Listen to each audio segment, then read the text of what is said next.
Hi, അപ്പോൾ നമ്മളിന്ന് പുൽക്കൂട് ഉണ്ടാക്കാൻ പോവുകയാണ്. അപ്പോൾ എൻ്റെ കയ്യിലിവിടെ അമ്മ റെഡിയാക്കി വെച്ചിട്ടുള്ളൊരു സംഭവമുണ്ട്. ഇത് ഞങ്ങളുടെ പഴയ ടീപ്പോയി ആയിരുന്നു. ഇവിടെ അതിൻ്റെ മുകളിൽ മറ്റേ ഇതൊക്കെ വെച്ചിട്ടുണ്ടായിരുന്നു കേട്ടോ, ടി വി വെച്ചിട്ടുണ്ടായിരുന്നു. അപ്പോൾ അതൊക്കെ വെള്ളപ്പൊക്കത്തിൽ മുങ്ങിയൊരു വിധമായിട്ട് കിടക്കുന്ന സാധനമുണ്ട്. അപ്പോൾ ഞങ്ങൾ ഈ പ്രാവശ്യം ഇത് വെച്ചിട്ടാണ് പുൽക്കൂട് ഉണ്ടാക്കാൻ പോകുന്നത്. Okay, come. അമ്മാമ്മയാണ് ഇപ്പോൾ വെട്ടുന്ന അമ്മാമ്മ പട്ടൊക്കെ വെട്ടി കൊണ്ടുവരുന്നുണ്ട് കേട്ടോ. അമ്മ സഹായിക്കാൻ പോവാണേ. അപ്പോൾ ഇതാ ഒരു പട്ടൊക്കെ അതിൻ്റെ ഉള്ളിലേക്ക് ഫിറ്റ് ചെയ്യാൻ പോവാണ്.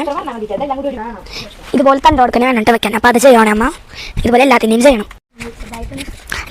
നമ്മൾ അവിടുന്ന് മാറ്റിയിട്ട് ഇവിടേക്ക് വെക്കാമെന്ന് വിചാരിച്ചിട്ടാ. അപ്പോൾ അത് അവിടേക്ക് വെച്ചിട്ടുണ്ട്. അത് ഇപ്പോൾ വേറെ നിർത്താൻ പോകുന്നില്ല. അതിന് സുത്തലും കാര്യങ്ങളൊന്നുമില്ല. ഇത് പെട്ടെന്നായിരുന്നു എൻ്റെ തീരുമാനം. ഉണ്ടാക്കണം അങ്ങോട്ടും ഇങ്ങോട്ട് മാറി മാറി വെക്കാം നമുക്ക്.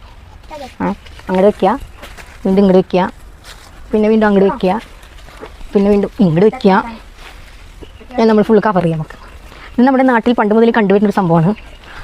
ഇപ്പോഴത്തെ കാലഘട്ടത്തിലൊക്കെ പിള്ളേർ കുറേ ഐഡിയ ഒക്കെ വെച്ച് ചെയ്യും.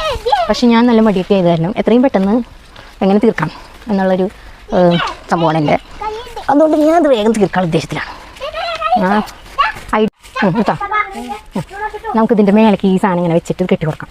കാരണം എന്താ വെച്ചാൽ ഞാൻ വെറുതെ അങ്ങനെ വെച്ചിട്ടുള്ള ഒരു കാറ്റൊക്കെ വന്നൊക്കെ കൂടെ അങ്ങനെ ഒരു പൂക്കുന്നു. സോ അത് പറന്ന് പോകാണ്ടിരിക്കാൻ വേണ്ടിയിട്ടാണ് ഇത് വെച്ചിട്ടൊന്ന് കെട്ടി കൊടുക്കാം.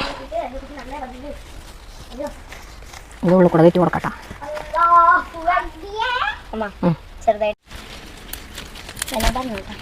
അതെ, നമുക്ക് തല തിരിച്ചിട്ടിപ്പോൾ വെക്കുന്നത്, എന്നാലും അടിയിലേക്കും കൂടി അല്ല കിട്ടത്തുള്ളൂ. ഒരു ഫുള്ളി കവറായിട്ട് നിൽക്കാൻ വേണ്ടിയിട്ടാണ് ചെയ്യണം കേട്ടോ.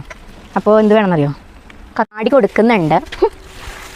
ഓക്കെ, നീ പറഞ്ഞു.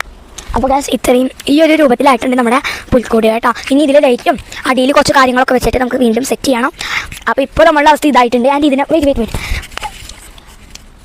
ഇതിൻ്റെ ഇവിടെ ആയിട്ട് നമ്മൾ പശുവിനും അവർക്കുള്ള പുല്ലൊക്കെ സെറ്റ് ചെയ്തിട്ടുണ്ട്. ആൻഡ് ഇവിടെ നിന്നായിട്ട് മാലാഖേനും ആൻഡ് തൊട്ടിപ്പുറത്ത് ഒരു സ്റ്റാറിനെ വെച്ചിട്ട് അതുപോലെയാണ്. പിന്നെ ഇവിടെ നമ്മുടെ ആൾക്കാരും കാര്യങ്ങളൊക്കെ വരുമ്പോഴത്തേക്കും നല്ല ഭംഗിയുണ്ടാവും ഗൈസ്. അപ്പോൾ ഇതാണ് നമ്മുടെ കറണ്ട് പ്ലാൻ. അപ്പോൾ ഇത് ശരിയാവും നോക്കാം.